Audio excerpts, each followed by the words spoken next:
Hello, there. I'm here. You got no sound. I've finally clicked the sound button. Hello, everyone. Sorry about that. You've had 20 seconds of silence.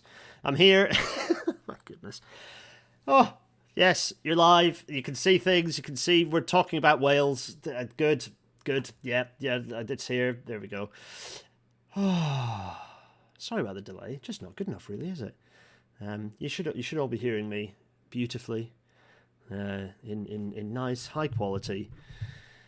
But first, we have to talk about me getting my Wacom out. No, but first we have to talk about COVID stats. So let us do precisely that. Here we go. COVID stats, fresh off the press. Oh, also I've slightly updated things a little bit. We have for the total COVID from start to end stats, I've changed these to. These are now all 7-day rolling average. Yeah, there we are. There we go. See, I've just annotated it for the benefit of people who want to see me scribble. These are all now 7-day rolling averages for the total, for this slide, for this whole start to end situation, right? So this is not the annual one. This is from like March 2020 right the way through to now. And you can see the climb. There we are. It's all the same colours. National Rail climbing quite nicely. That little dip will disappear when we get the update. So that's good. So that's useful for the general overview. It gets rid of some of the noise. Helps you sort of see some of the blips and changes. But our up-to-date data is still every single day. So we still get our little peaks and troughs. So in here, you can see rail reached 92% last week.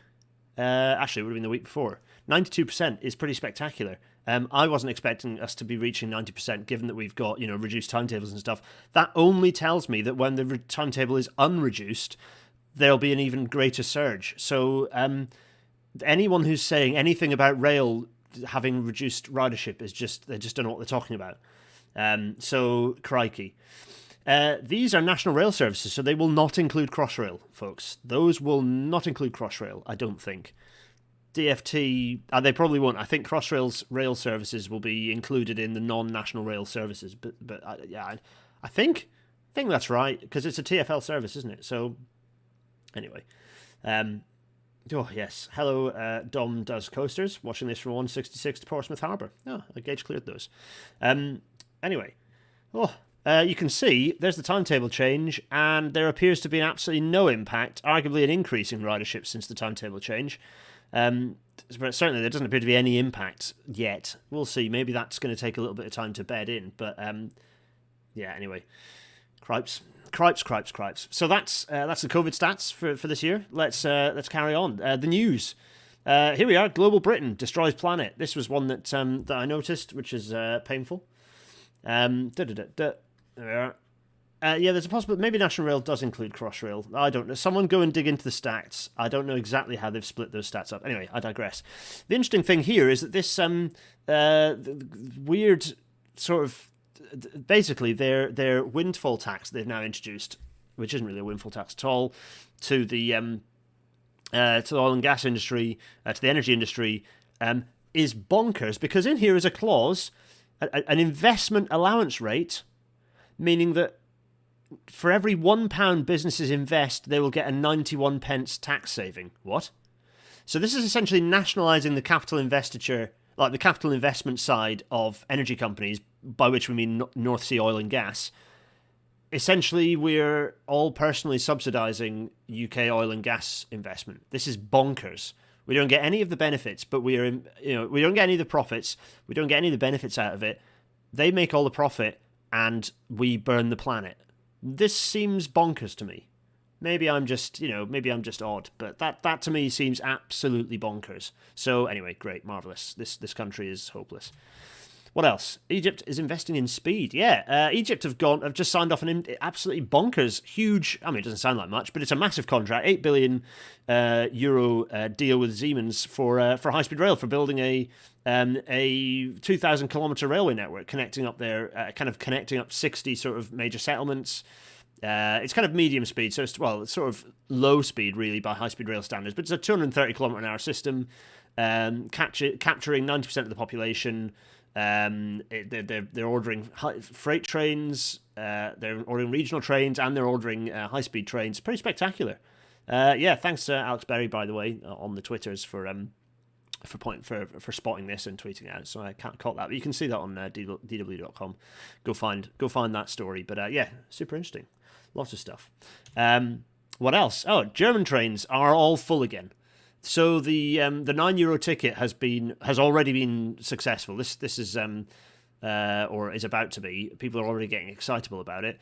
Yeah, today, as in yesterday. What day is it today? Oh, it's the 1st, isn't it? Oh, welcome to June. 2 days ago, Deutsche Bahn announced that it had 500,000 riders across 2 days of the weekend, which is record weekend traffic ever for German railways, or certainly since the Second World War. Let's just put it that way. The most traffic that Deutsche Bahn have moved.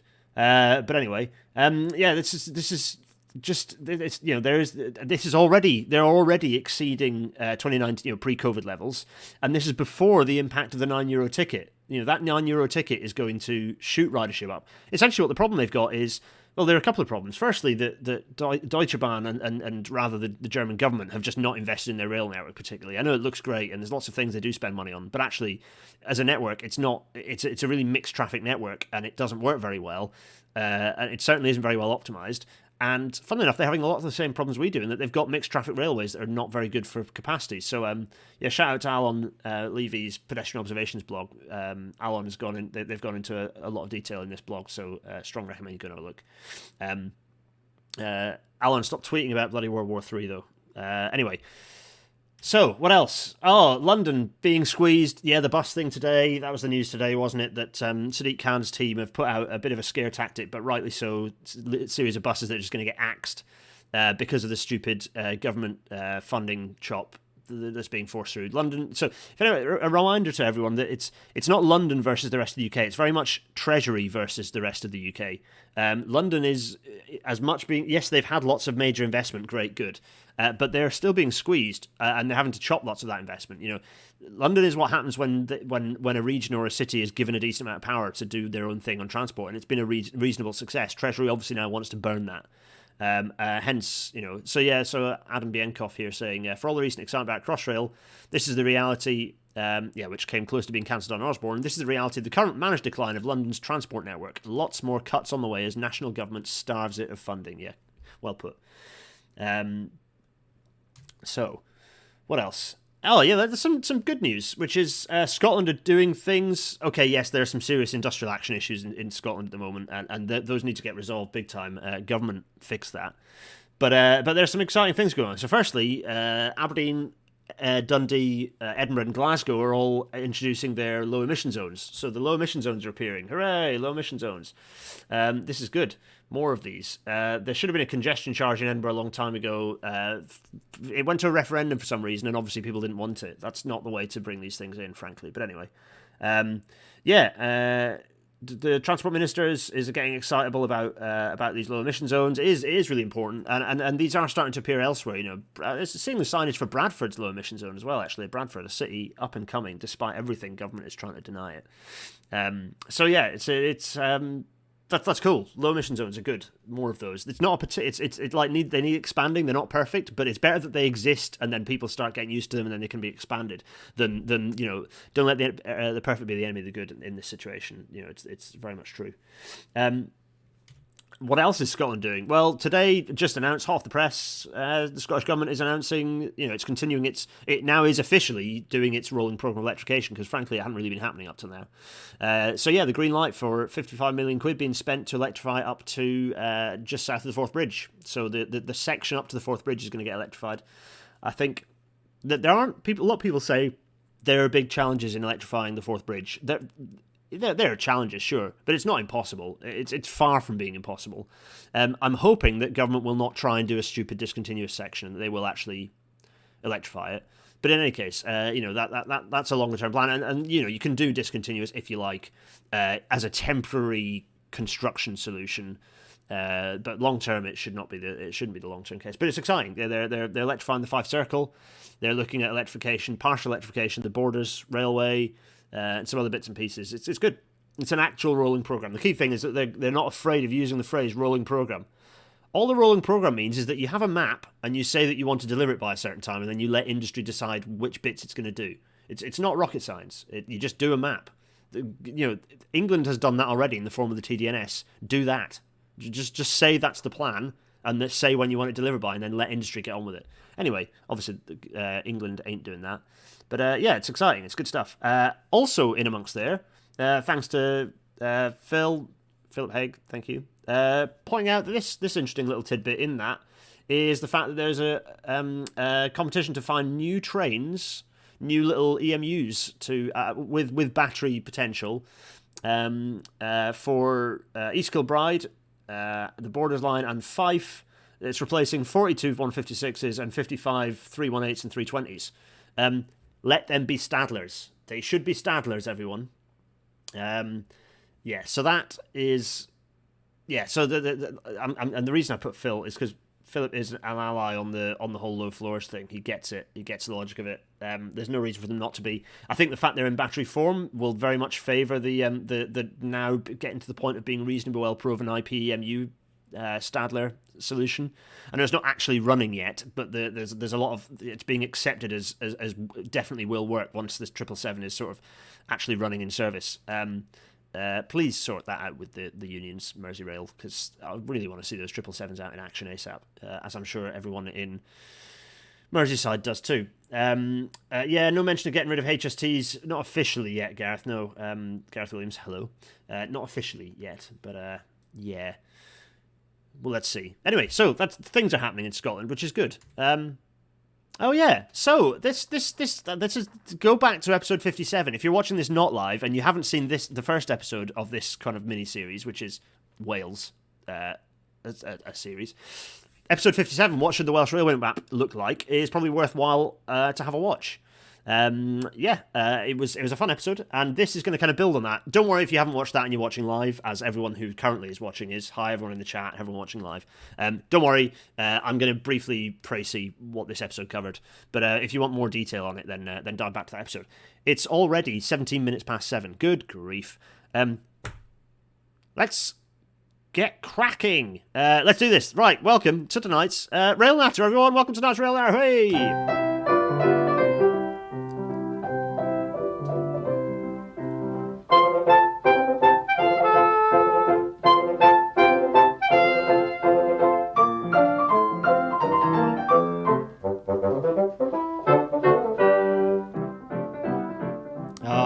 The Intercity 225, what a beauty, as it fades into orange and then into black. We have to talk very briefly about why on earth I'm talking about this. Why am I talking about a north-south main line in Wales? Why north-south railway in Wales? Why am I talking about this? Surely it's a dreadful idea. Well, because people have been continue to talk about Aberystwyth Carmarthen, right? They continue to talk about Aberystwyth Carmarthen, and this irritates me for a variety of reasons. And indeed, if you, there was the Mote's feasibility study in 2018. Here it is, which basically came up with a cost between of around about 700 to a billion quid, to reopen that bit of railway line, which. It's not a very long bit of railway line, frankly. Let's get my little face up. In fact, let's go big face briefly. Hello, everyone. Hello. Let me the reason I'm going big face is because I need to find. There's a thing here that I need to find. Where is the little? There it is. Calcs. I'm just opening an Excel spreadsheet. Then I don't want you to see it. It's opened in the right place. Marvelous. Good. I can now make my face go away. Hello, I'm in the top corner. So yes. It's about, 56, what is that, 56 miles is the distance, Aberystwyth to Carmarthen. So let's call it around 60 miles, right? And, good grief, I have so many windows open. And so for 56 miles, it's about £1 billion, which is quite a penny, quite a lot of penny. So that happened. Now, this also, why is this happening? Well, it's because that episode of Rail Natter that I just talked about went viral, and it wasn't Becca Wilkes who started it. Becca and I had a chat for the National. Go find that piece. It was nice. It was a good piece. It's always nice to chat to Becca. We had a proper chat. We did 2 pieces. Becca did a sort of a quick rundown of the story that had gone viral because I think Nation.Cymru had watched the episode and then summarized it into a piece, and then it did the rounds. I think I was in the Twitter thread where I think I saw the journalist spot that piece, spot the rail natter. Sorry, I'm all of it. It's been a long work day. Spotted that and then turned it into a piece, and then I went to Becca to have a more detailed chat. So we did. So there was a quick piece, and then there's a more detailed chat that Becca and I did. So search Gareth Dennis fix Welsh railways, and I think this piece comes up. It's a nice little read. Hello, shout out to Becca. Hi. Yeah, it was a good chat, and we covered. What did we cover? Well, we covered. Firstly, these slides are out of order. That's annoying. Wait a minute. I can fix this by the power of magic. There we go. Problem solved. And we kind of chatted about this, to which I have to get rid of my face again. We talked about my kind of, okay, this graphic has sort of fluctuated and adapted a bit as I've learned more, and it's kind of like, this is now a bit of okay, the actual graphics here aren't quite representative of the lines entirely, because I've updated the alignment in quite a few places, but they roughly show kind of what's going on. They show the areas that are like former railways, entirely new bits of railway, and then kind of just existing railway, and show the way it connects up several railway lines. The whole point of this is, and we'll get there, is to connect up all of the disparate sections of railway line in Wales, tie them together. The whole point of this, it's 235 miles from Cardiff to Holyhead. I'm only proposing 97 miles of new railway here, so it's only maybe around, it's less than double what Aberystwyth Carmarthen is. So in terms of infrastructure scale, in terms of the distance, it's quite a bit less. In terms of what it can achieve, it's quite a bit more. And that's kind of what the point of this discussion was. This is not me saying that this should absolutely happen. It's super critical, and it's more me doing a bit of a thought experiment. If you think Carmarthen Aberystwyth is a good idea, then you have to think that then this has to be a better idea by all of the measures of which people might think Carmarthen Aberystwyth is a good idea. And so, yeah, this came about. Well, where did this come about from? Well, it came about from that episode of Rail Natter that I was talking about. So this kind of North-South Welsh railway came about from that Rail Natter, and that Rail Natter really derived from a kind of a fairly basic approach to looking at what a rail map might look like in Wales by looking at different population centres. And here you can see a little graphic here with different population centres. Sorry, I'm getting some. Is anyone else getting buzzing from the headset? No, is that fine? No. Good. The reason why why North-South Railway should go along the borders and not along the coast is because of where the population centres are in Wales. It's because of the way that you tie together the population centres, and indeed because of geography. It's actually easier to go. It is actually easier to go along the borders than it is to go the other side. So I'm going to go. That's the whole video. I'm now going to go. Is anyone else getting some electric-y feedback? No. No, good, fine. So population centres, and you see I'm connecting them up, and the network's getting a little bit more kind of fizzy as you get, and you can see that the connection between all the population centres and all the different size populations goes up the borders, not up the coast, right? Yeah, you see that. So that's how the network has grown up, and that's how you come to a new North-South Railway for Wales. That's how I came to the logic of it. And I thought, what would be fun is to explore it in a bit of detail. Have a little look. So we'll whiz through now and kind of show you what the network is. Apologies to the Welsh Government. I have nicked all of your very nice, snazzy branding because I think it looks great. There we go. Anyway, so yeah, we're going to have a look at that. And we're going to go through, but we're going to do so through the framing of the all-important, if you remember these are the Crayonista rules, the Rail Natter Crayonista rules. Well, there we are. We're going to remind ourselves what these all are. So, first of all, the thing you have to do is think about what it's for. That's the first thing you have to do if you're developing a new railway line that you think is a good idea, a new railway idea. The second thing you have to do is think about what it's for again. You have to do that again, because no one ever thinks quite hard enough about what a railway is for. They often just think, particularly in crayon terms, they just go, where was a former railway? I think it'd be nice to reopen that, which is not the right way to do this. Number 3, funnily enough, don't just reuse old alignments. That's a big rule. And number 4, don't just bulldoze everything as well. You cannot just assume that you can bulldoze anything.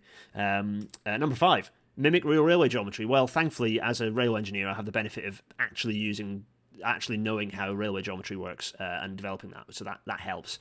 And number 6, slap a cost on it, use big numbers. Well, thankfully, I've done that. I have done some costings for this railway as to what I think it might realistically cost. And number 7, don't do anything fancy.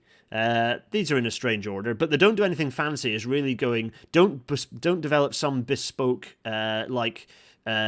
double horseshoe viaduct fancy solution, because it's just not going to happen. Try and keep this to something reasonably realistic at this stage, and you can perhaps start proposing fancy things when you get into level of detail where you actually have design information. Because remember, this is just going off aerial photography. This is not a rail map being developed with anything other than some aerial photography and a reasonable idea of habitat and property receptors and how to avoid them. So that's our list of things. So bearing in mind all of these, there's lots of ats in the chat, but I'm seeing people. I think I'm answering all of your questions as I go. Marvelous. So we're going to answer the first question, really, which is, think about what it's for. In other words, why build it? Why are we building this? Why should we build this thing? Why is it a good idea? Let's bring my little face back. Hello, I'm in the corner again. Why are we building this thing? What's the point? Well, okay, so we already have a railway that runs from Cardiff to Holyhead. It's not hugely quick. In fact, if I remember myself what this timing is, it is. I should have put all of the. Oh, you know what? I think I might have it over here. So, yeah, it's around about 4 hours at the moment. No, that's Aberystwyth Carmarthen. The journey time is. Big face. I can't do this without my spreadsheet, so I'm going to go big face, and I'm going to open up my spreadsheet. I wish I'd lined this up. I was a mad tiz before I prepped. If anyone was new to RailNatter, hello, welcome to how this normally is. There we are, timings. That's the spreadsheet that I want.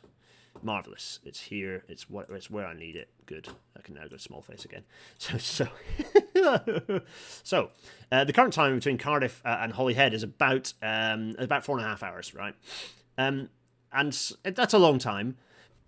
And you might think, well, okay, this is for making that journey quicker. No, it's not actually.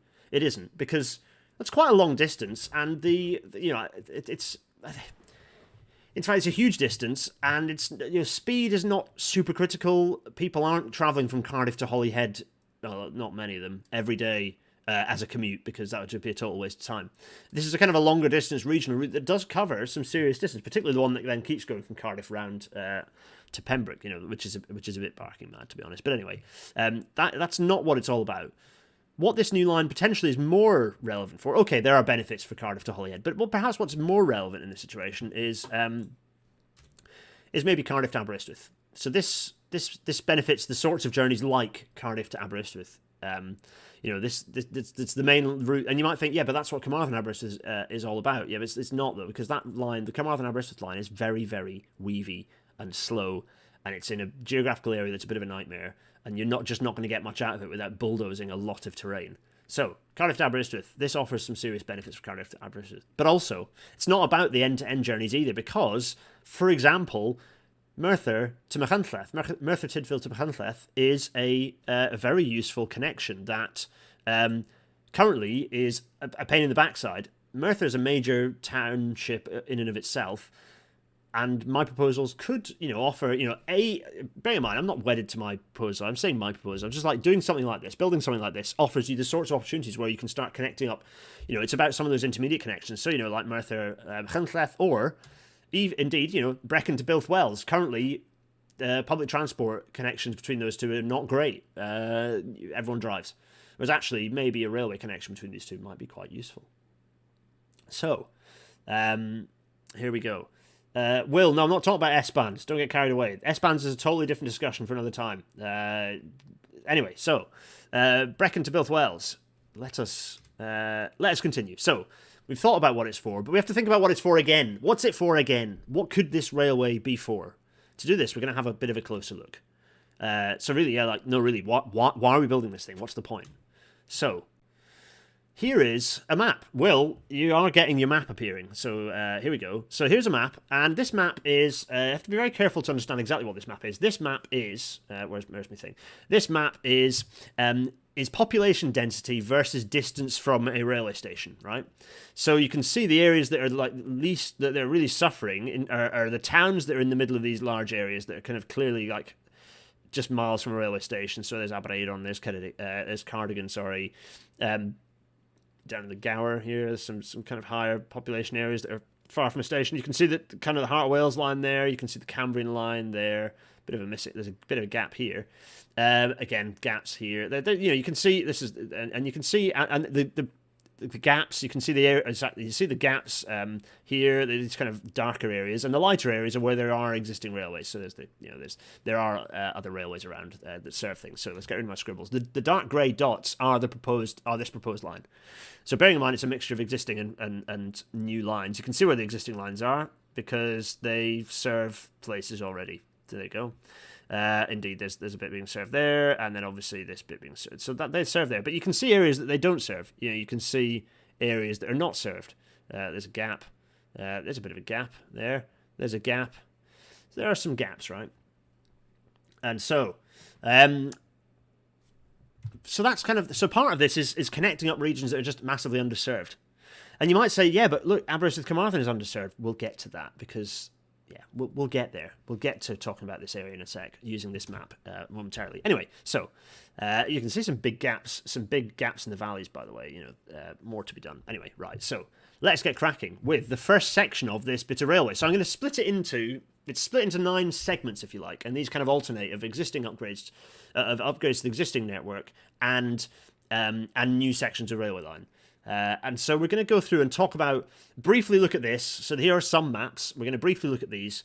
And I know there's red and green. Sorry, folks. In fact, while I'm at it, I'm going to just remind myself to change my ink color to white. Let's go with white, shall we? So I can do some scribbling. So here we go. There is right, HST Trains has already come back with a comment about the Valleys lines. It's not being converted to a line being converted to tram trains doesn't. The whole point is that it doesn't preclude it from carrying regular trains. So first point, and this is indeed the existing network. So you can see there's the very congested bit. So you'd have to use existing paths between Cardiff and Queen Street.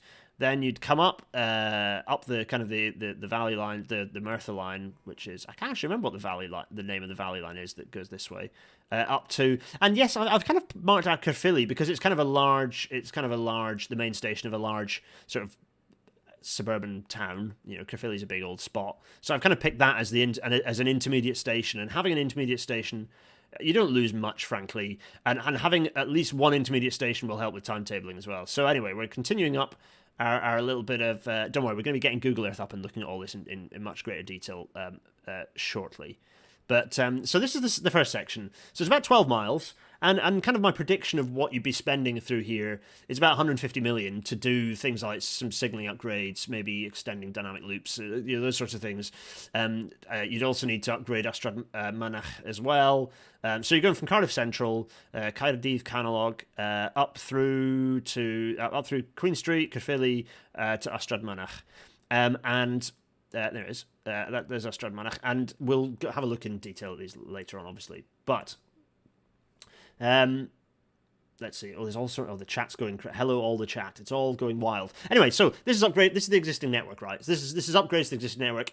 You're introducing a challenge which I decry a lot, which is mixed traffic. And indeed, this episode I was moaning about it for Germany. There is a challenge there, right? But I don't believe the level of congestion is such that you would preclude running, an additional. I don't think you'd preclude running an additional hourly or half-hourly service, but it certainly would need work. You need to be looking at, you have to do some clever stuff here, and it might involve physical works. It might involve more physical works. But what's in my head is that this, and I'll come to this, is that this whole thing is kind of staged. So you do some of the easy things, the smaller things first, and you start staging and introducing a staged approach to the way the service might run. Anyway, so there's the first bit, 150 million quid in the kitty to do that work. Let's go for our first new bit. And now this is a big bit of new railway, right? Section 2, proposed new railway, Ystrad Mynach to Bilfrode Junction. 50 miles, 2.5 billion quid. Now, that's a big pile of cash. And that's double what Aberystwyth Carmarthen is costing per mile, essentially. It's about the same length, but it's about double the cost. And okay, I'm using pretty conservative cost estimates here. I'm using cost estimates that are a bit closer in line to sort of HS2 spec than maybe Borders Railway. But there are some major sections that are Yeah, mixed traffic's better than no traffic be crossing. Yeah, that's a good point. There are some sections that are they're relevant here. So let's go down to where we start down here. There's Ostradmanach over here, and the railway kind of curves up, and it uses. Well, I'm not going to dwell on it particularly because we're going to look at it in detail when we get the Google Earth up. So we go up, we kind of come up the valley on but mostly using an existing kind of freight alignment. I don't know if it's out of use, or we'll look at that in Google Earth. Up to a new station at Merthyr Parkway. Here, which is what I've called, it's really at Dowlais Top, but that's where it is. Then we weave nominally following the existing railway, but actually not, up the valley. Ignore my squiggly squiggles. Well, actually, let's use that squiggle, because from there to there is a tunnel. And then you come through Brecon. There's essentially the Brecon Base Tunnel, but actually you'd probably call it something like Penavan Tunnel, because it's going underneath Penavan, which is here. There's Penavan, the mountain. So there's a tunnel there. So lovely. There's a tunnel up to Brecon, where you'd have a new station. You wouldn't. What I propose is a new station out of town. You wouldn't try and bulldoze your way through into the centre of town. You build it next to the dual carriageway. You make it easy to access for people outside of Brecon as well as those inside Brecon, because it would serve quite a large area. And then our new railway continues. It weaves on a new alignment, curving round. So this is new, not existing railway. This is new railway, curving round here, then joining the old alignment, actually, at this point. Continuing to weave, going through the Wye Valley at this point, up to Bilth. And you can build the railway station pretty much where the old station was at Bilth. You have to bulldoze the Mackie D's probably, or, and realign the road and maybe muck around with the Royal Welsh Show ground to get it to fit, but that's fine, because then you can have a railway served Royal Welsh Show. It'd be brilliant, it's a real opportunity for the area. And then you come up and you join the Heart of Wales line at Bilth Road Junction. So that's the expensive bit, and it's expensive because you've got a tunnel here, and you've probably got a green tunnel, I think, here, and also you've got a viaduct over the river here as well. So there's quite a bit. Yeah, so getting over the River Usk requires a viaduct as well. So there's quite a bit going on there. As I say, I'll answer lots of questions when we kind of go through this in detail. But anyway, so there's the new section. So this kind of long section involves 3 stations. So brand new station at Merthyr Parkway, which is what I've called it now. You might call it Dowlais, but Merthyr Parkway feels a bit more like people will know immediately where it is. You can shout at me if you like. Obviously a station at Aberhonddu, Brecon, and then another one at Bilth at Llanfair Muallt there. Oh, is it Muallt? Oh, is it Muallt? Oh, crap. Damn, my Welsh is failing me. Dang it. I don't speak it enough. Anyway, so there you go. That's that section. Next section. And now, why is this good? So why is this section useful? Well, it's because all of a sudden you've got... So this is the section that perhaps you'd build... It's a good point, actually. I probably need to just duplicate another slide, because I'm going to do that. That's probably the easiest way to do a thing. I'm just going to do a thing. Don't mind me. Just duplicating some slides. Marvellous. Yeah, fine.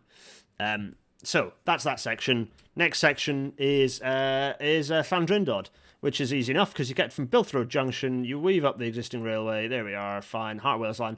And I've actually shown some upgrades here, but you'd probably end up doing... So I've actually this section really ends at Llandrindod. But anyway, you do... does it? Oh no, that is totally 7 miles from there to here, because I've counted up to Cethlws Junction up here.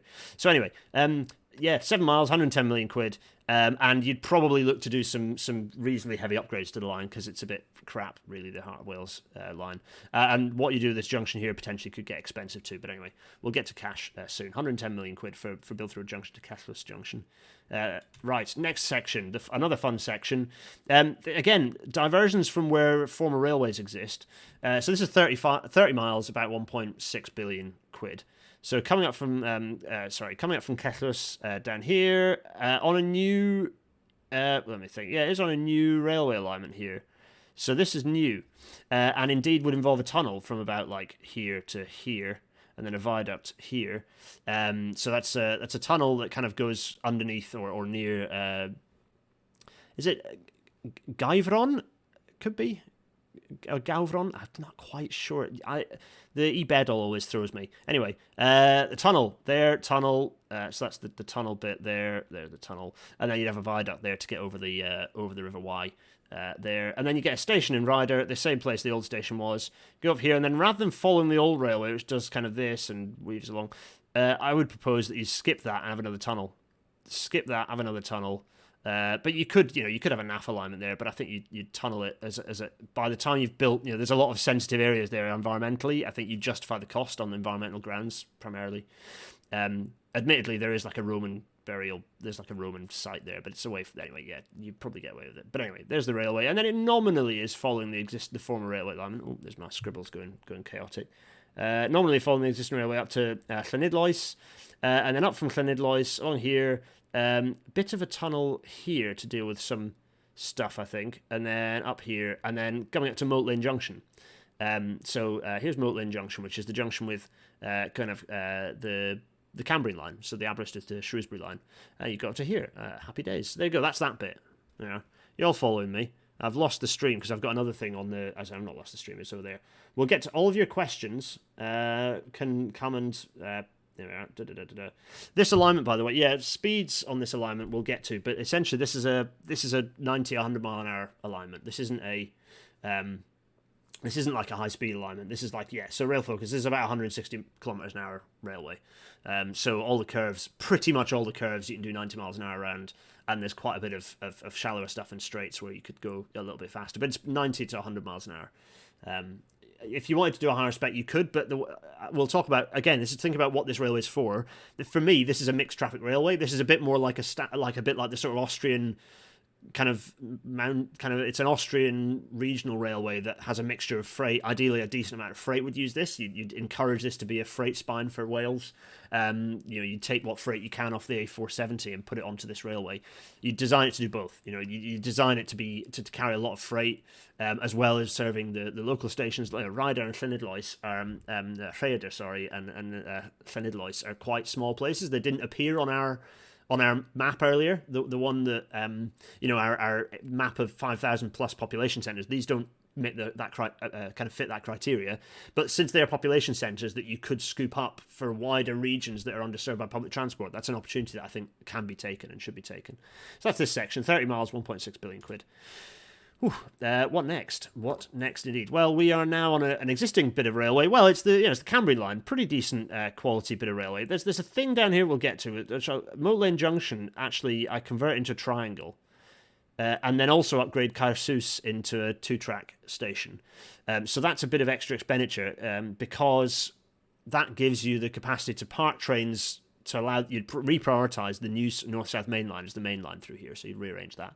And it also means that because all the trains coming through from Aberystwyth, would be coming in through here, and then so you go through there, through Newtown, lovely. You can see the existing line. I don't need to faff on this because actually it's pretty decent quality bit of railway. This to Welsh Pool, and then up to what is wonderfully called Buttington Junction, marvellous Buttington Junction. We'll get to double and single track in a moment. Actually, I'm not there. You'd build the new bit mostly to double track, but I think there are sections that you could single track with the intention of with passive provision for double tracking. For example, the tunnels. If you went for 2 single bore tunnels, you could go for some of the tunnels being single track tunnels to start with, and then expanding later if once the traffic's going. Anyway, so up to Welsh Pool.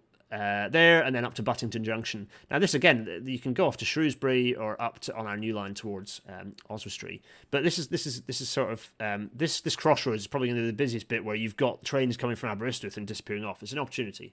20 miles, 210 million pennies there. The next section looks fairly straightforward. So from Buttington Junction, this is section 6, new railway. From Buttington Junction, we've got a nice straight bit of railway actually running up. That kink from my white is deceptive. Through cutting into England, by the way. So Wales is reclaiming territory that was stolen from it in 1,000 years ago. Cutting through Pant here actually. And then up to Oswestry, and then up to Gabowen. So that's the kind of the new bit. So you'd have a new station. Well, it's not really a new station because currently there's a heritage railway that's got they're doing quite a nice job of Oswestry stations. Actually, it's really a bit of an upgrade. This is there's also a big circle I put here because Llanymynech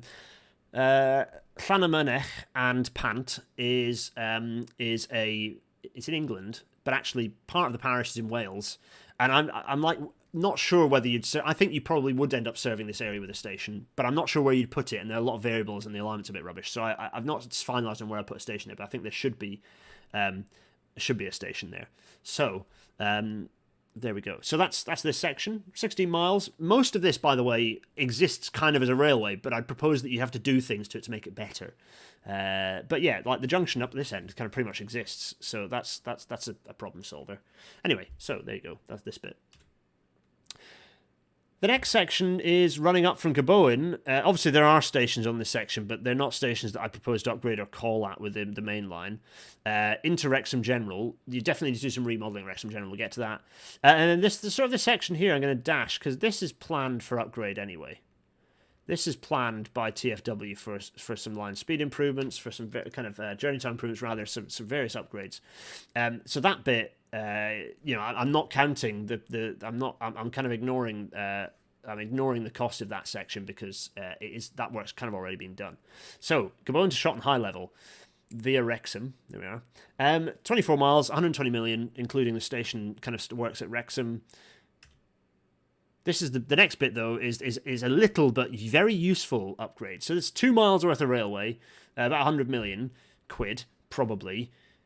Which is basically a total reconstruction of Shotton. Also, there are platforms here that you'd probably integrate better into it. But essentially, it's a total upgrading of this part of Shotton into being a 4-track kind of 4-platform station. So it's some quite heavy work, and then you do some physical work connecting the two stations better. Because at the moment, it's a bit like 2 little halts with a set of stairs between them. But actually, there should be a lift. It should be more like one of the Trent Valley sort of kind of high level, low level stations.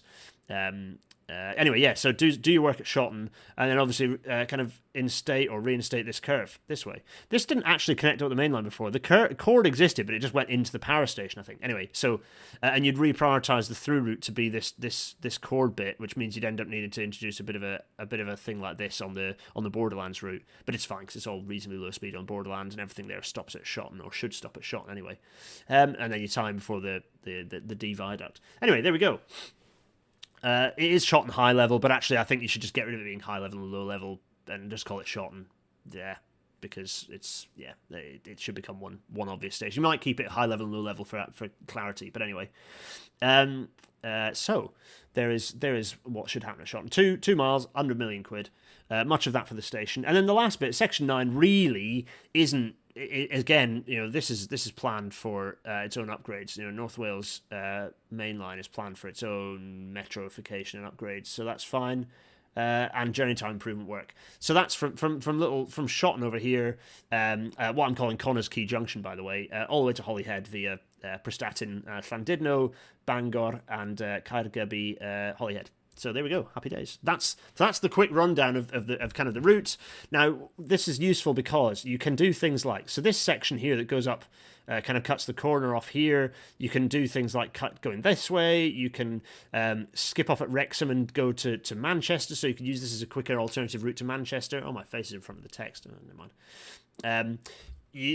Obviously you've got the connection of the Heart of Wales line, so that's kind of going this way and then this way, so that's giving options to serve things in different ways. Key one probably is the connection over to Aberystwyth on the Cambrian line. That's absolutely crucial. Serious benefits in all directions from this. So this for me, you're not just thinking, oh, I want a fast line connecting North and South Wales. It's about integrating it into a bigger plan, for a bigger transport plan, a bigger strategic transport plan for all of Wales. So that's the whole glorious point of this this ridiculous plan, right? So where are we at? We're thinking. Well, that's my big face. We're thinking about what it's for. We've kind of done that. So good. We've thought about what it's for. We've thought about what it's for again, I think, and we've also kind of talked about. Alignment, not reusing old alignments, not bulldozing everything, and actually will remind kind of not doing anything fancy. So, what time is it? Because I think it's time we actually looked in detail at what the alignment does. Right? Who wants to have a look at the actual detail of the railway? Anyone want to actually look at this? Perhaps look at this here, maybe. Actually, can I go full screen? Does that work? It does. Ish. Well, that'll do. So, here it is. And indeed, if I go in here, I'm going to switch them off momentarily, but you can see all of our patchwork of townships that reach our threshold from the previous episode, from episode 57. The threshold for needing for deserving meriting a station according to the Scottish Greens sort of logic of 5,000 plus, which I think is quite a nice way to think about it, public transport provision wise. You can see that Llynedloes and Rhaeadr don't have a little blue patch. So I keep going up. You can see that I know it's red on green, folks. It's difficult to avoid. Well, I suppose I could have just not done red, but anyway, I can walk and talk through it. Section 3 is obviously that's Welshpool, Newtown there, Newtown and Welshpool rather. There's Pant, and then there's Oswestry. There's the section. Sorry, that's not Pant and Oswestry. Forgive me. That is. Oh yeah, that isn't the bit that I mean it to be, is it? It should be up here, is where I mean. Or if I confuse myself, I'm not. What am I on about? No, I'm getting confused. Yeah, sorry. There's this area that potentially merits a station, but I'm not sure. I'm not sure whether it would at all, and I'm not sure where it would go if it did. Oswestry, then obviously you get the stations that are there, but we're not serving them. I mean, there are stations there already, so that's fine. Wrexham, and then up to Shotton, and then you can see all the blue bits. But the reason I whiz there is because we're going to get rid of the blue bits to make our lives easier. Let's get rid of the blue bits there. They're gone.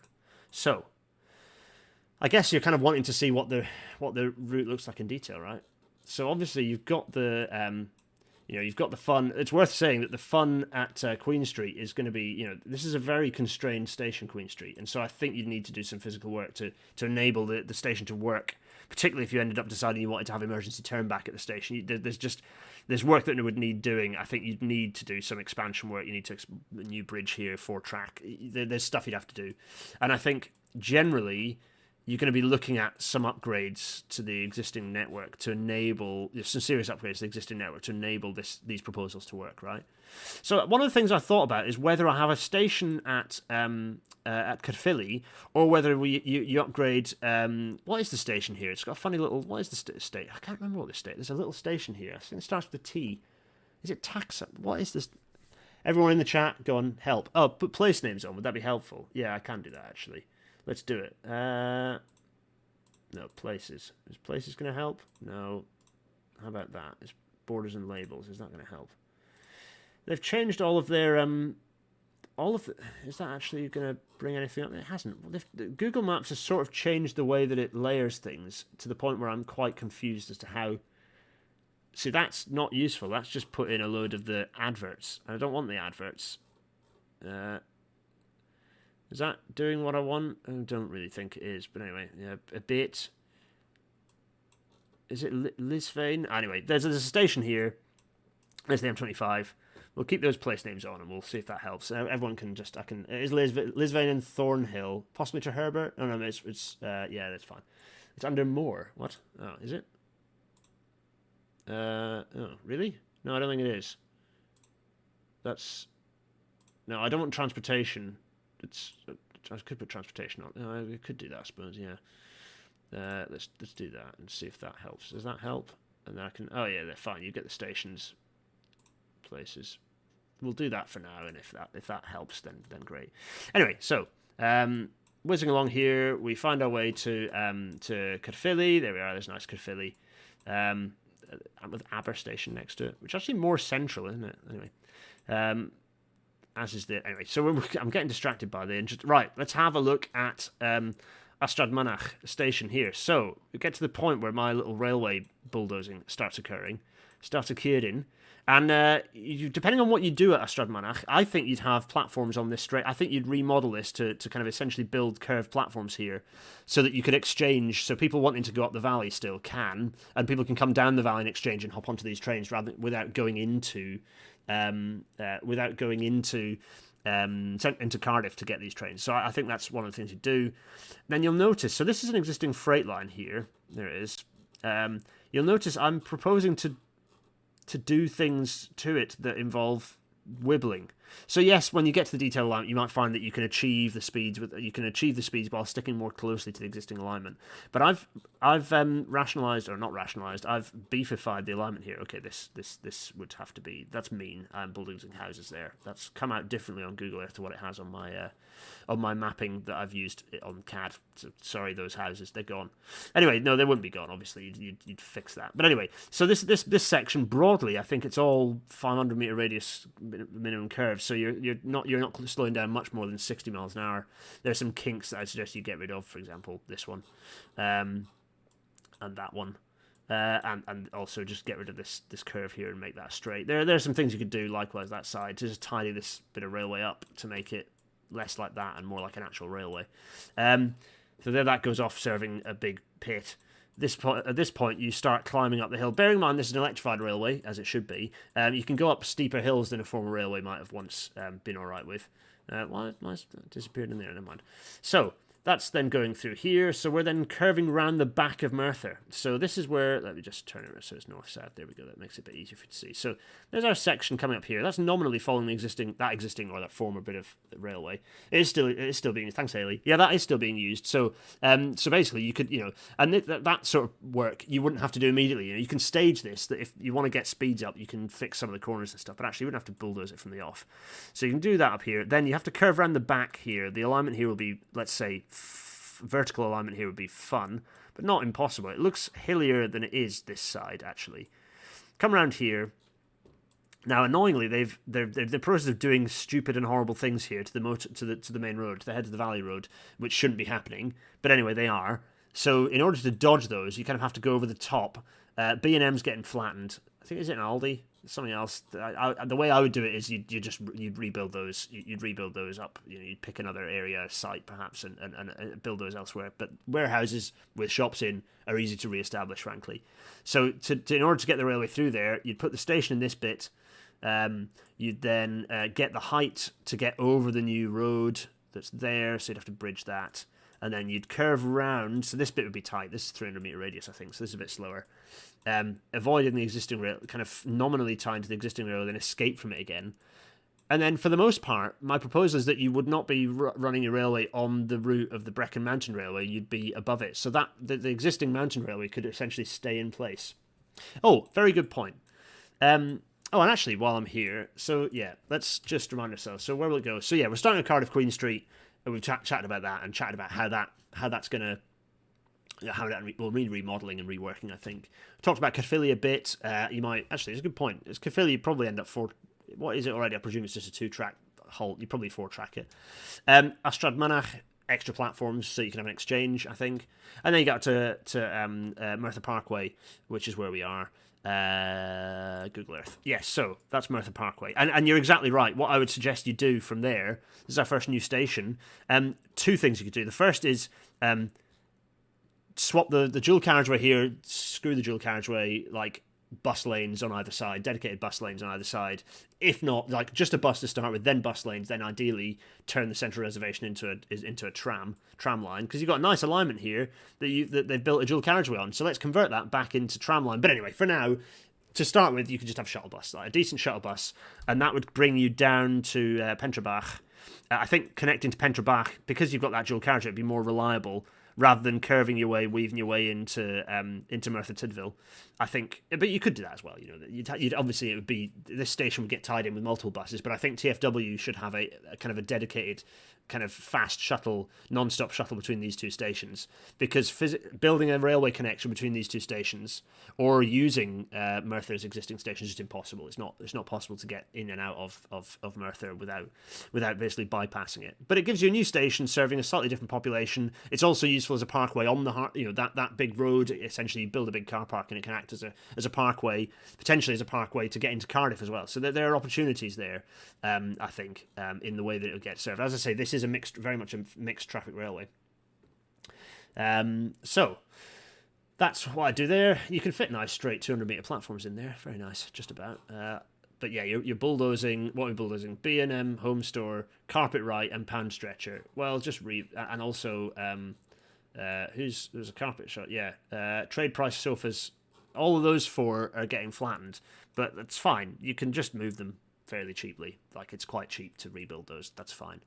Anyway, tying the buses to the trains. Yeah, they should be TFW branded. They would be like TFW, completely integrated with the railway. Anyway, let's continue our climb up the valley, shall we?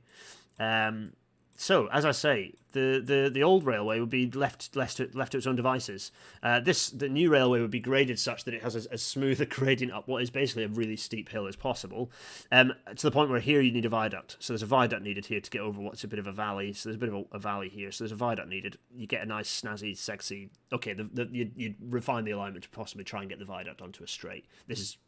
You can't do as many iterations as you like when you haven't actually got any topo, and I'm doing this off bouncing between looking at the profile in Google Earth and doing the horizontal alignment in CAD.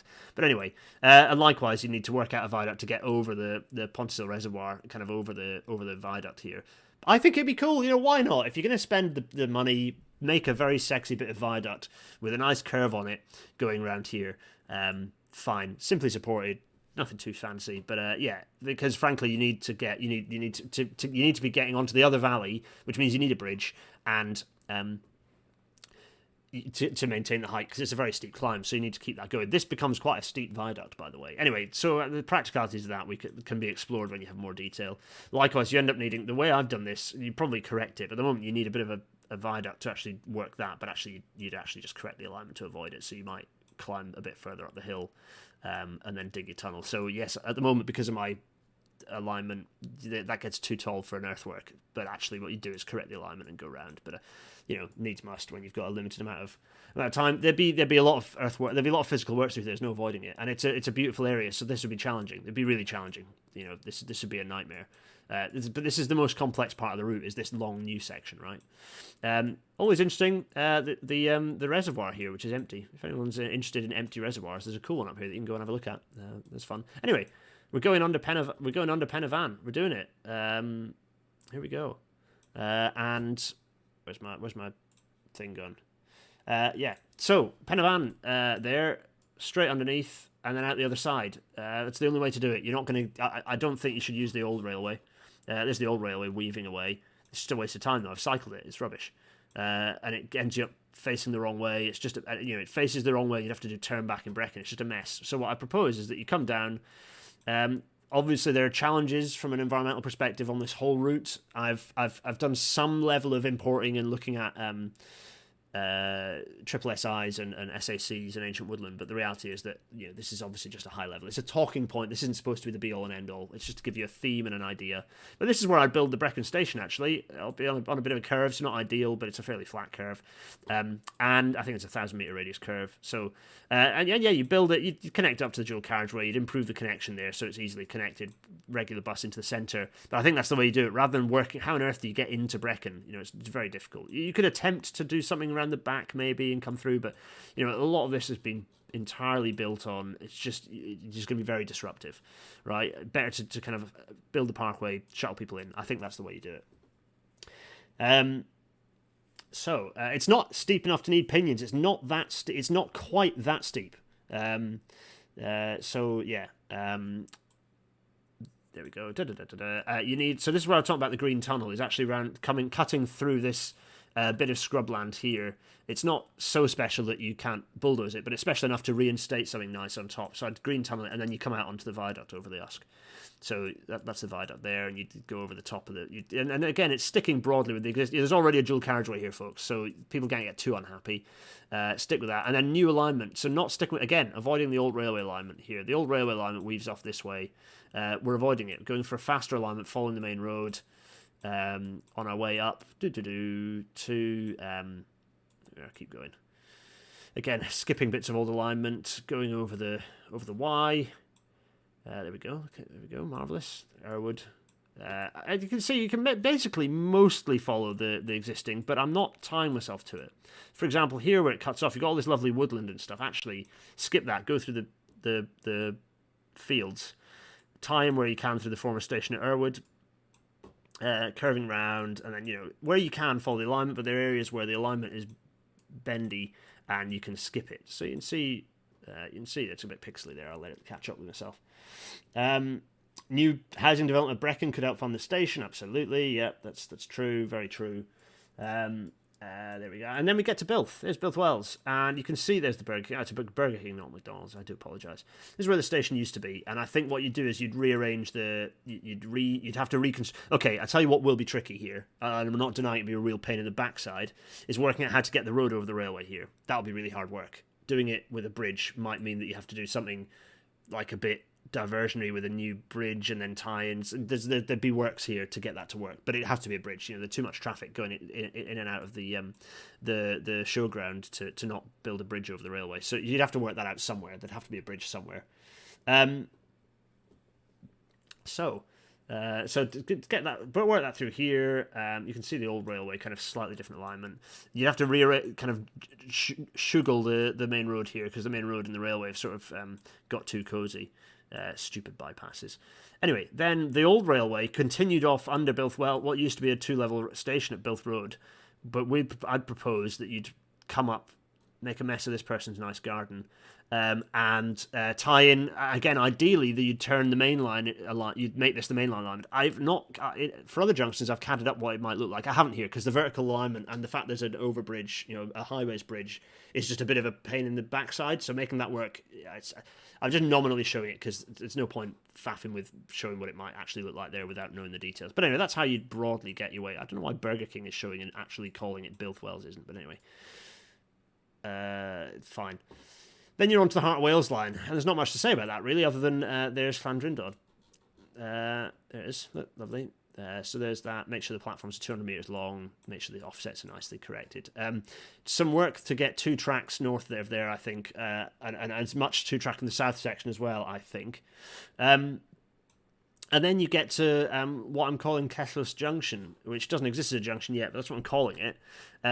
Heading off northwards on a new bit of railway. So again, new bit of railway here. This is not a former railway line. This is a new bit of railway. The nearest old bit of railway, where is it? There's a old bit. You can see that it cuts through here. So it's the old railway. The old alignment went this way and met Ryder. But the trouble is that means that you don't have an exchange station between the Heart of Wales line and and this new line, the new north-south line, the GD line, as I'm calling it, referencing the Welsh. The issue with this is that you've just got, you need to have a connection, and so that would be where I'd put that. That's how I do it. After the station through there, so that means then building a new alignment, but it avoids a lot of fairly challenging receptors here. It does, however, mean so you get a nice new alignment following the main road. So you follow the main road as ever if you can. It does mean, however, a tunnel. It means a tunnel going under this big hill and then popping out to go over the what I believe is the what will it be here? Is it the Y again? I presume it's the Y. It's the Y, Ryder. Yeah, must be. Oh, my brain. Yeah, it is the Y. Yeah. So cutting up, so tunnel, then popping out into a viaduct to get over the Y, and then curving round to join our little Ryder station here in its former spot, which is going to cause some pain. You can say I'm broadly following the existing alignment for a little bit, and then disappearing off into what I could call like a new tunnel, like Nadseth Tunnel. This is all Roman stuff here, so you'd be going underneath it-ish. But there's a tunnel that would be partly bore, partly cut and cover, I think, coming through this hill, and then skipping out. And it just skips a nature reserve. It skips a lot of like kind of natural receptors and a rubbish alignment. So that skips that bit and then ties in to the former railway again. You can see there the railway, but again we're skipping it. The trouble with if you use the former railway alignment, you're bulldozing a load of properties and development, and also making it very difficult to do things like overbridges. So actually, by the new alignment, you avoid some of that pain. You skip the properties, and kind of cutting through it quite dramatically here, actually, because the terrain allows it to ish. So that's what I propose, and then you'd have your right. Llanidloes is a fiddle. It's a bit challenging, right? So at Llanidloes, you have a challenge. Challenge at Llanidloes is that some muppet in the 70s or 80s, probably it's a Thatcher Road build, possibly, but it could be more recent, I'm not sure. Anyway, uses the old railway alignment for a main road. Very annoying. What I propose here, because I think you can get the width just about, is to pile, so you'd pile cut, so you've got the embankment like that, you'd pile cut out to fit the road on one side and the railway on the other. I think that's how you just about do it. It might be a bit of a squeeze, and that might... I said don't do anything fancy. Well, I am doing something fancy here, but only because I think it's it's very difficult otherwise to get around. To work your way around here would be more difficult. There you potentially could do some bypassy stuff, but I think you can make it work and, sod the road. Potentially, you could just get rid of the road. You could just say, well, actually, you know what? We're going to just limit the speeds again, and people can drive through the town again, and whatever. But certainly, I think you can squeeze it. The stupid Llynedloes bypass, yeah. So there's some fun to be had there. And then you pop the station here. There's a bit of space behind Andy's Bread. Famous Andy's Bread. I don't know anything about Andy's Bread shop, but that's where we're going. So I think you just about make it work there. And if not, you can make it work north of the roundabout. Then we're whizzing around, nominally skipping some of the existing railway again. You can see that I'm not wedded to just always using the existing alignment here. Fine. Fine. And then actually cutting off. So cutting a corner here for the benefit of properties and alignment, and trying to avoid a pretty area by another tunnel. I'm not sure what the tunnel type would be here because of the terrain, but possibly you could have a tunnel, but also you could probably use the existing alignment. The challenge with the existing alignment is that you go through bulldozer property. There are some things you could do here. I kind of, some of this alignment I've gone, well, some what ifs, maybe you could do something differently, but actually, as you get more detailed design, you can actually do cleverer things while still keeping the speeds up, but that's, don't get hung up on creating a high-speed alignment. This is Crane staying at speed. But anyway, yeah, back onto the existing alignment, which is reasonably straight, apart from this bit this kink that I've cut out. You'd have to put the road on a box there. Fine, and then we reach Moreland Junction, which is where you end up reprioritizing the Cambrian line would be the secondary route, and you prioritise the main lines. There'd be a bit of a fancy junction here. You'd make this bit, you'd keep this as single track, but actually what you might want to do is have a double track connection here around coming up through to Caersus. So keep this as double track, all double track through, and then probably build a staggered extra platform at Caersus to make Caersus a two-track railway station. So that's what you do. It's a 100-mile-an-hour railway, 90 miles an hour for much of the curves. A few curves drop down to 60. That's the answer to N00, N01. Anyway, so that's what you do there, and then you're onto the Cambrian line, which is pretty good. It's a pretty good bit of railway. You might extend some of the dynamic loops, fine, but actually it's a pretty good bit of railway. Here we are, find our way down to this lovely Newtown here, and then I always get Newtown and Welshpool confused as to which one's which. I don't know why.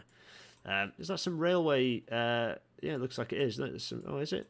There's some stuff going on here. I wonder if that's for some bridge scour. So there's some physical railway works going on that they've built a whole road for. Anyway, fine. And then you get up to Buttington Junction. Lovely Buttington Junction, which is the other side of... Anyway, let's go the other side of... it's the other side of Welshpool. There's Welshpool. Welshpool, train station. Very, very nice. Anyway, Buttington Junction, where we do follow an existing railway. But again, I'm cutting it out because the existing railway's got some nice habitat. So I'm actually building the railway to the one side of where the railway used to be, which also has the benefit of smoothing the alignment a bit. And it's pretty straight, pretty decent straight line alignment here. Lovely. This is basically following the former alignment, going up to Oswestry. This is the kink through here. So this is the bit where Pant is, and whether you put a station here because the trains have to slow a bit to get through this kink anyway. I've managed to get this to I think 60, possibly 90, but I think possibly also 60. Kind of cutting through here. Fine. Question mark over where you put a station there. The sad face thing here is that we're bulldozing the lovely Cambrian Heritage Railway, but I'm sure, given that they want this to be reopened anyway, I'm sure they wouldn't mind too much. And the thing is, with heritage lines, my logic is that you let them have their little sidings, and depending on how, okay, in this case it's a main line, so not really, but on lots of other lines, let them run their charter services or whatever, a bit like the NYMR does to Whitby. I don't think they'd have capacity for it on this, because this will be a busy railway. Sorry everyone there, but, possibly you get to, use other bits of line, or have a paralleling third track. I don't that's for the future, because let's face it, these plans don't exist. Weaving into Oswestry is tricky because the alignment's fiddly. Oh, also, for the bit where it crosses the A5, you need to build a bridge. You can't still have those horrendous level crossings that are still there now for some reason. So into Oswestry, happy days. Build your platforms in Oswestry, make sure they're 200 metres minimum. Fine, you obviously have to upgrade the services there, but there's actually loads of space because the Heritage Railway has quite a bit of land there, so there's things you could do. I think you can get the alignment through there. You try and tickle the alignment as much as you can, fettle it to get a bit more whiz through, and then the alignment pretty much as is up to Gabowen, up to the junction south of Gabowen, and then you're onto the existing railway again. So there we go, that's another section. Now this section here, so we've looked at the section, let's have a quick overview of the sections. In fact, no, let's not, let's keep going. I get distracted already. It's 8:15 already. Hello, everyone still watching. So, existing railway, fine. Up to Wrexham. Wrexham would need work. So Wrexham, the challenge you've got is that Borderlands is a diversion, is a diversion away, a divergence. You know, the line is a divergence away. I'm trying to think of another word, and I just can't. Anyway, the Borderlands is the secondary route, not the primary route. I would propose flipping that so that the Borderlands route became the primary route, because by the time you've got this running, you'd have Borderlands running as a metro with 4 trains an hour at least. You've got you'd have these new services, goodness knows how many, 2, 3, 4 paths an hour for that as well, with freight and passenger. That's a lot of traffic, a lot more traffic than the existing route. And so you design the junction in such a way that you could send things off, say, to Chester and Manchester. So you could send stuff off in that direction, because it might be useful to have a direct main, Cardiff to Manchester would probably be better on this new service. So there are opportunities there. But anyway, then you'd have the Borderlands route, which is already having journey time improvements done to it. Fine. Up here, fine. Okay, Buckley is a bit of an issue, and if you're wanting to, Buckley is a permanent speed restriction of about 40, and I don't think you can get much above that. It's fine for the metro services because they're all slowing for the station, so they don't notice. But if you wanted a faster route, then Buckley becomes an issue. The curves north of Buckley become an issue. So that is something you have to think about. But other than that, it's all right. Then you get to Shotton. Now, what are we doing at Shotton? Well, let's do this to kind of show you what the alignment looks like. There it is. So there's the existing alignment, as you can see, kind of how it looks, with a bit of a gentle curve to get out to the other platforms, but also a tighter curve on the Borderlands route, then tying in on the other side. But yeah, you'd get 4 platforms ideally squeezed in here. Convert the Weatherspoons into a station. I don't know. Pay off Tim. Mark. Anyway, what you could do is have you'd have to expand this, so this lovely parkland would become station, and you'd then need to make some nice parkland elsewhere. But I think it'd be justified for building this station up as a bit of a useful interchange, because it'd be an interchange between fast North Wales mainline services and then obviously the southern facing services. So opportunity there, I think.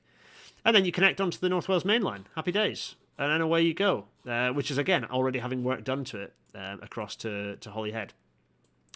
So that's the overall route. Now, the way I see it is that you could build these things. So the 4 sections of new railway, why is there 9? Yeah, 4 sections of new railway.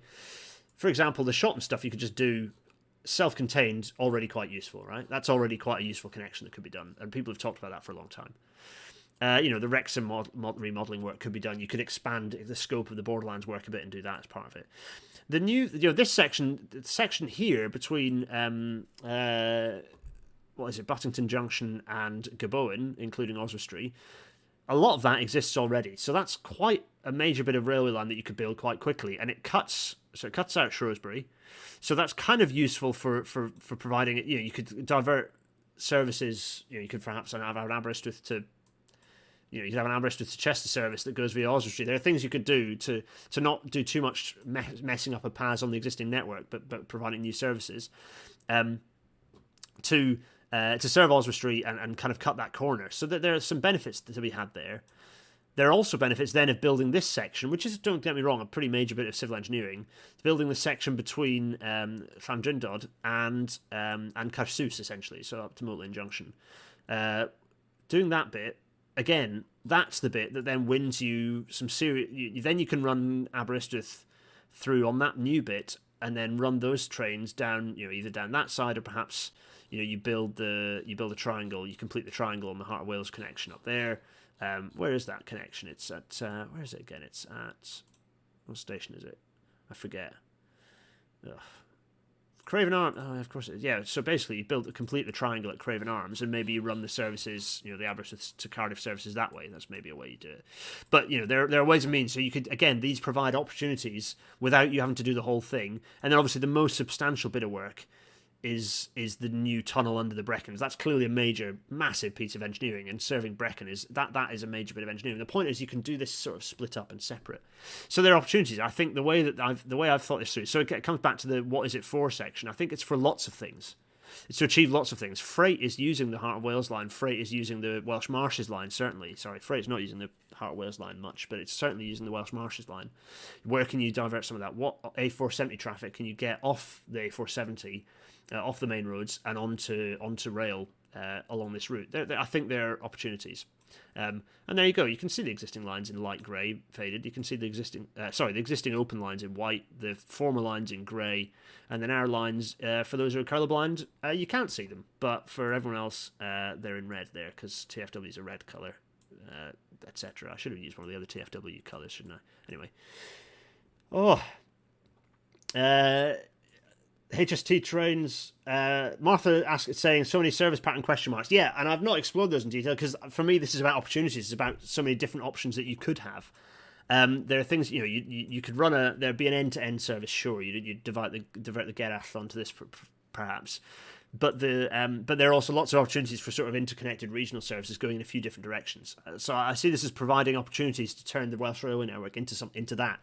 For me, fundamentally, this is about turning the Welsh Railway network into a network. At the moment, it's 4 separate sections, totally disconnected. Now, it would be connected up. And a lot of people are saying, yeah, but the existing line does the same thing. Yeah, it does, but it avoids lots of areas that, you look how far away it is. It's not in Wales, so it's mixing with a lot of other sorts of traffic. It also is, this gives the opportunity to provide that spine whilst also serving areas that really suffer from bad public transport connections. So for me, that's what this is about. I think there are several sections which are absolute no-brainers. Shotton, no-brainer. Oswestry section, that is a no-brainer. I then think that the other 2 sections, obviously the expensive bits, make a lot of sense strategically. So that's my justifications for it. There we go. HST trains, what were you saying a second ago? Would be quicker to go from Aberystwyth to Cardiff on this line. Absolutely it would. So currently the train from Aberystwyth to Cardiff takes... to be honest, it'd probably be quicker to go from Aberystwyth to Carmarthen on this new line than it would be on the Aberystwyth to Carmarthen line. Anyway, maybe that's an exaggeration. Aberystwyth to Cardiff would take... currently takes 4 hours. On this line, it would take 3 hours. So that's a pretty substantial saving. 3 hours. This isn't a line that's designed... It's not a high-speed line. It's not been designed absolutely for speed. It's designed that you can run...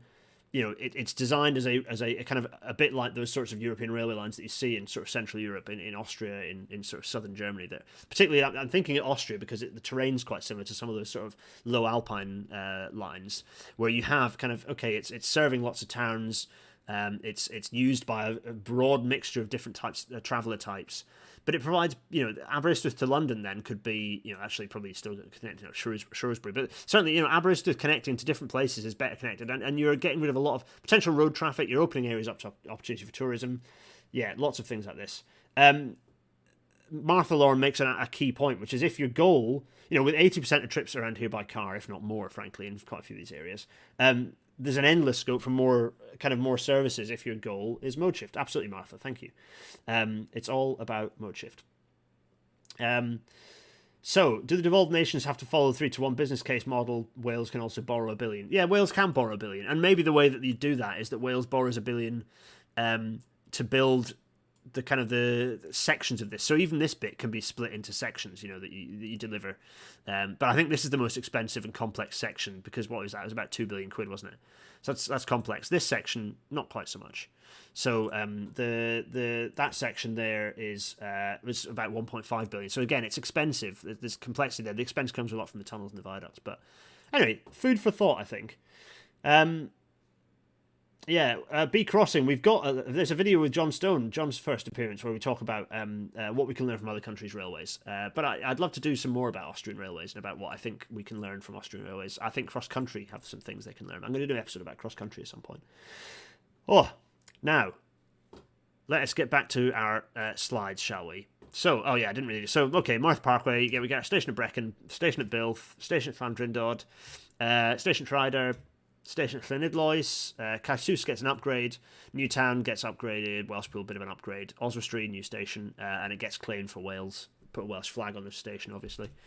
Wrexham General needs some reworking, and then Shotton becomes Shotton. You really make it Shotton rather than having the 2 separate stations. So, what have we done so far? We have, whistle stop.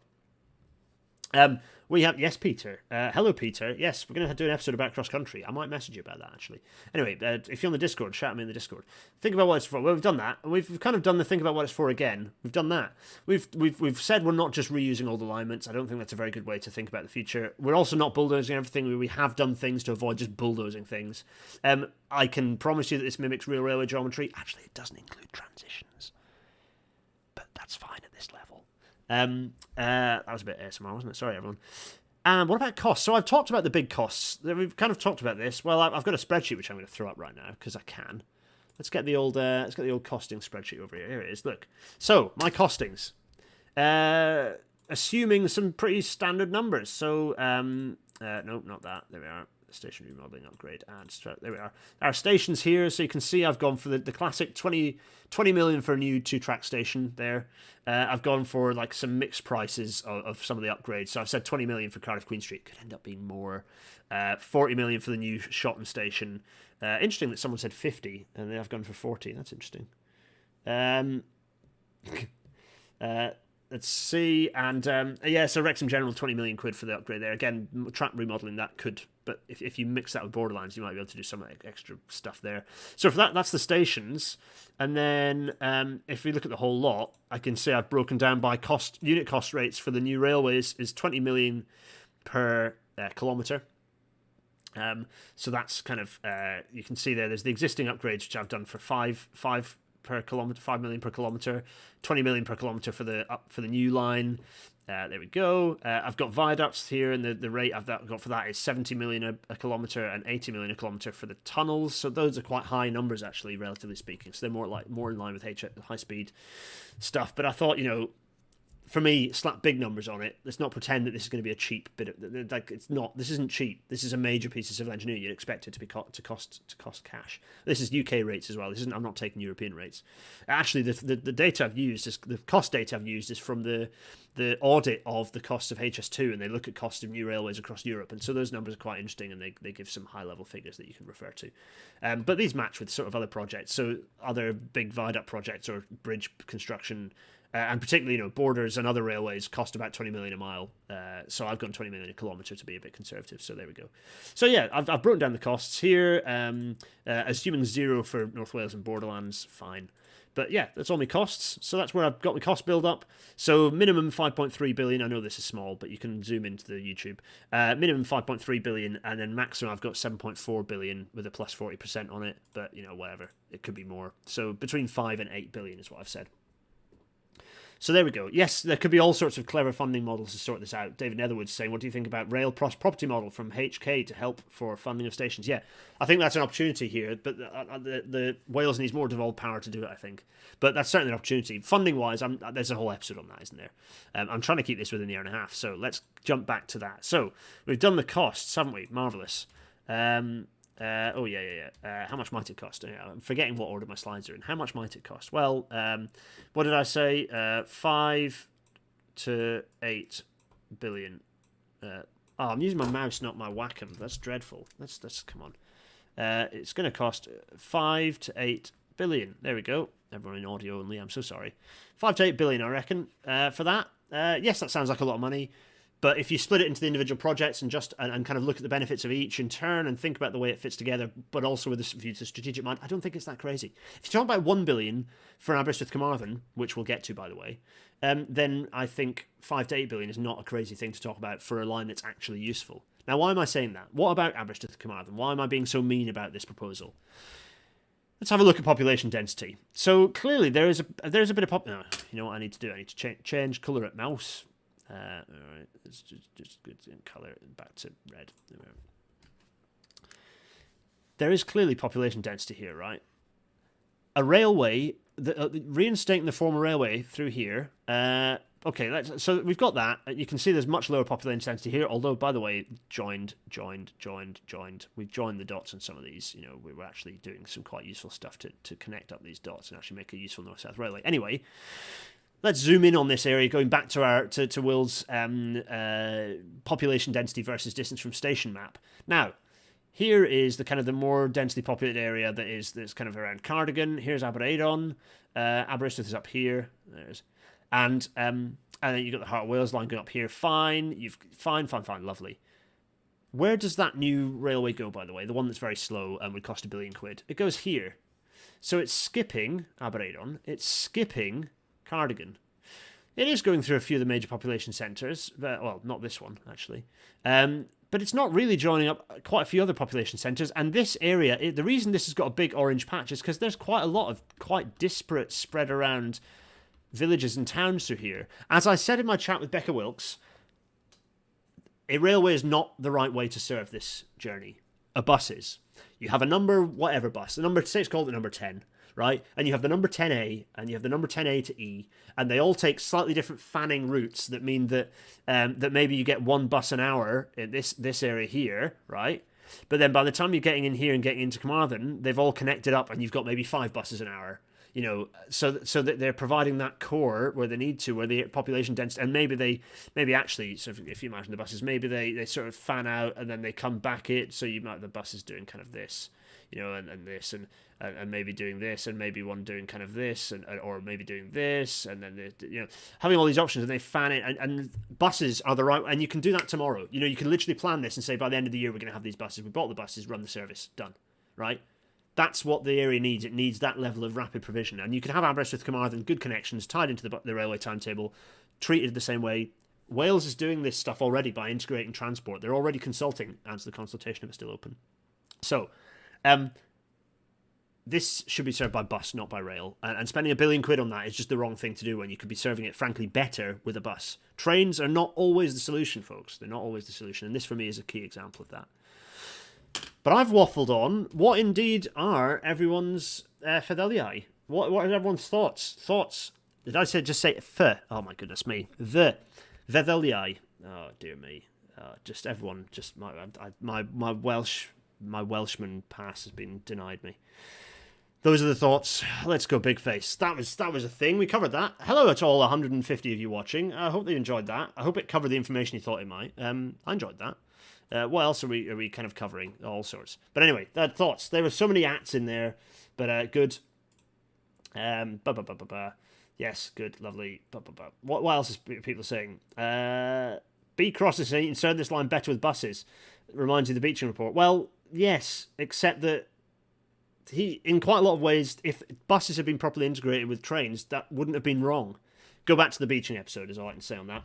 Martha is saying, Martha, not Merthyr, one service pattern aside, I imagine you might end up running all the Marches service up via Crewe and doing Shrewsbury-Warrington as an extension of the Birmingham-Shrewsbury local. Yeah, I was tempted to potentially try and draw a service map, and then I gave up because it's so interconnected and complex.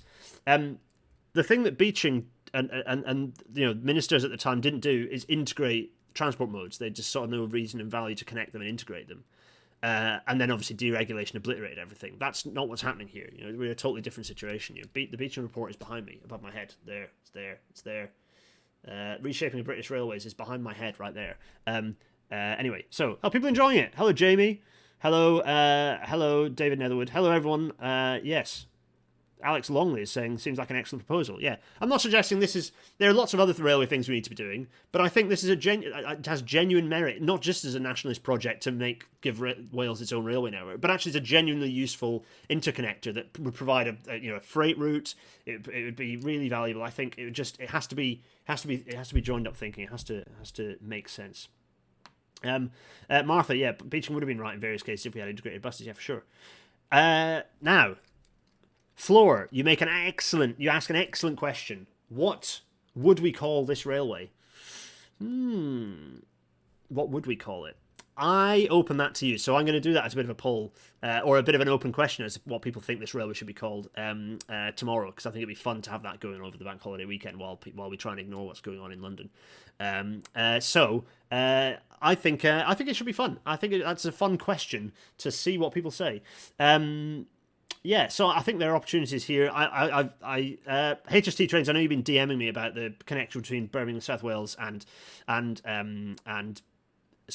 between Birmingham, South Wales and Bristol, including the new Severn Tunnel, by the way. That's another episode, and it's on my list of top 10 things I think mega projects that the UK needs to see railway-wise. That's in Rail Ideas on the Discord.